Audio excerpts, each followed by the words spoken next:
ओम नमो भगवते वासुदेवाय. स्वयंभू म्हणूनची ज्येष्ठ कन्या आकुती, तिचा विवाह रुची नावाच्या प्रजापतींशी झाला आणि त्यांच्या पोटी सुयज्ञ हा भगवंताचा अवतार निर्माण झाला. त्या सुयज्ञाचा दक्षिणा नावाच्या स्त्रीशी विवाह झाला आणि त्याच्यातून सुयम नावाचा देवतांचा जन्म झाला. आणि त्या सुयमानं तिन्ही लोकातली संकट हरण केली. आणि म्हणून तो जो सुयज्ञ असा अवतार होता त्याला त्यावेळेला हरी असं नाव प्राप्त झालं. हा भाग पुढे येणार आहे. दुसरी जी मुलगी होती देवहूती, ही मगाशी सांगितल्याप्रमाणे अतिशय योग सामर्थ्य संपन्न होती. योगाची सगळी लक्षणं तिच्या ठिकाणी होती. देवहूती शब्दाचा अर्थच मुळात असा आहे की सगळ्या देवांना जी आपल्या आत बोलावून घेते, देवांची आव्हानकारणी अशी जी बुद्धी आहे ती म्हणजे देवहूती. ब्रह्मदेवांच्या छायेतून निर्माण झालेले देव प्रजापती कर्दम, त्यांना ब्रह्मदेवांनी आज्ञा केली की आता तुम्ही संतती निर्माण करा. पण जेव्हा ब्रह्मदेवाने सांगितलं कर्दमांना की तुम्ही संतती निर्माण करा, त्यावेळेला कर्दम मुनी म्हणाले, मुळात कर्दम याचा अर्थ आहे साक्षात आत्मदेव. ते म्हणाले, मी अशी तशी प्रजा नाही निर्माण करणार, योग्य स्त्रीशी मी विवाह करीन आणि मगच मी प्रजा निर्माण करीन. पण विवाह करण्याच्या आधी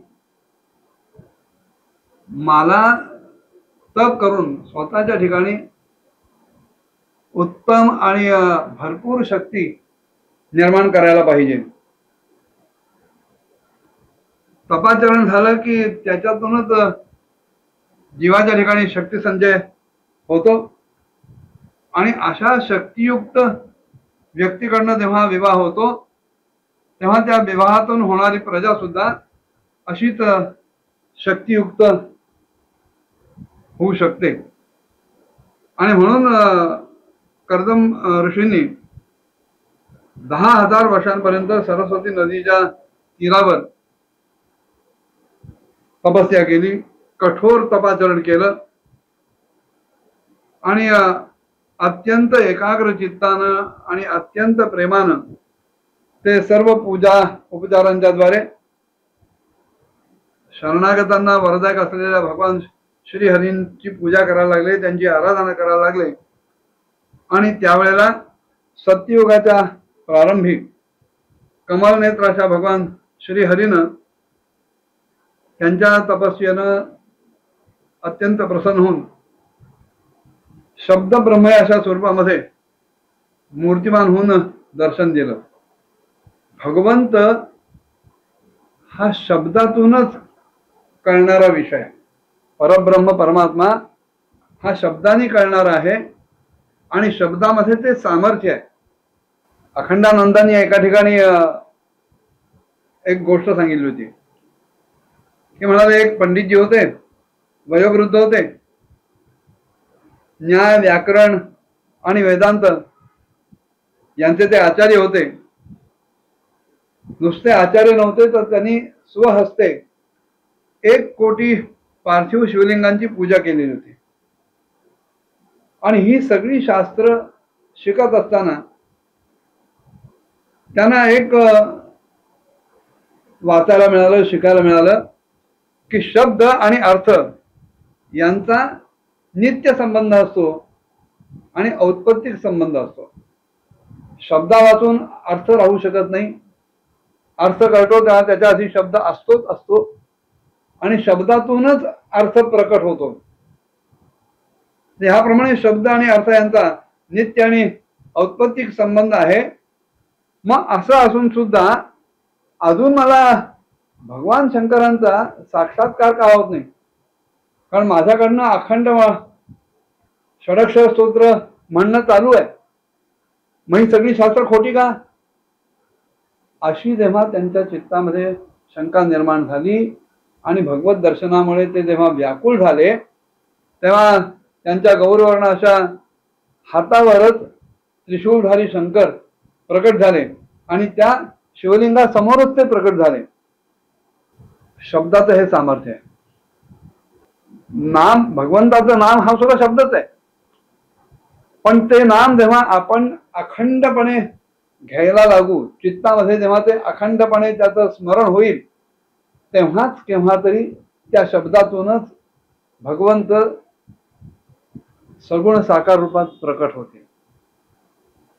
कर्दमांच्या तपस्येला प्रसन्न होऊन भगवंत शाब्द ब्रह्मरूपामध्ये प्रकट झाले आणि जिथे ते प्रकट झाले तिथे त्यांच्या नेत्रातून अश्रुबिंदू पाझरले.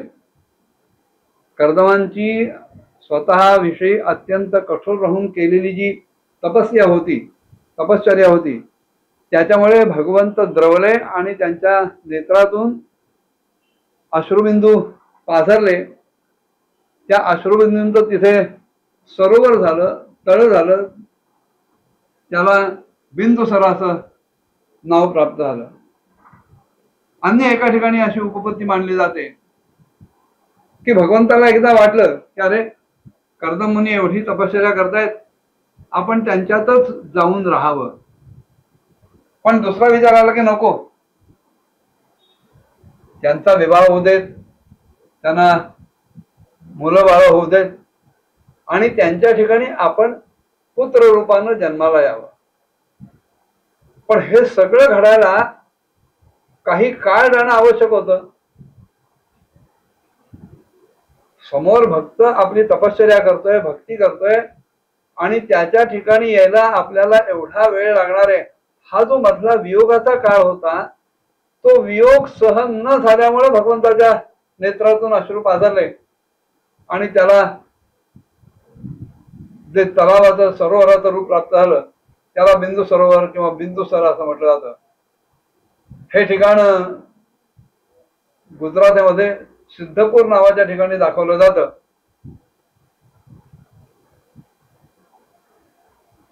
भगवंताची ती भव्य दिव्य मूर्ती बघितली. सूर्यासारखी अतिशय तेजस्वी मूर्ती होती. गळ्यामध्ये श्वेत कमळ होती. कमळांच्या माळा धारण केलेल्या होत्या आणि निळ्या आणि कोमल अशा केसांनी मुखकमल असं सुशोभित झालेलं होतं. अत्यंत निर्मळ असं वस्त्र भगवंतांनी धारण केलेलं होतं. झगमगता सुवर्ण मुकुट मस्तकावर होता. कानामध्ये झगमगणारी कुंडल होती. करकमलांमध्ये शंख, चक्र, गदा इत्यादी आयुध होती आणि त्यांच्या एका हातामध्ये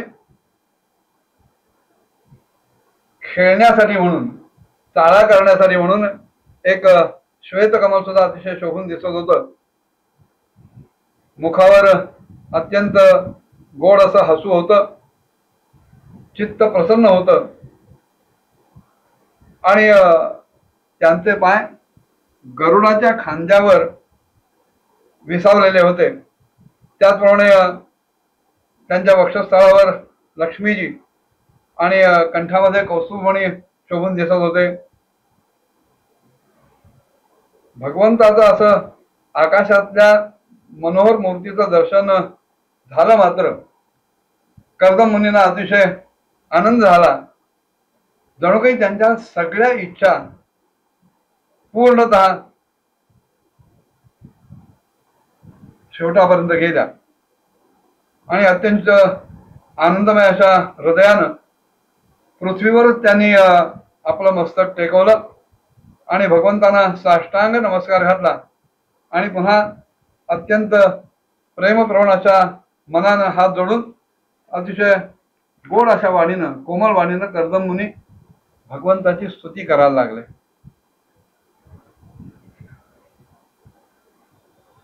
मग स्तुती कशी केली पुढच्या भागात बघूया. ओम नमो भगवते वासुदेवाय.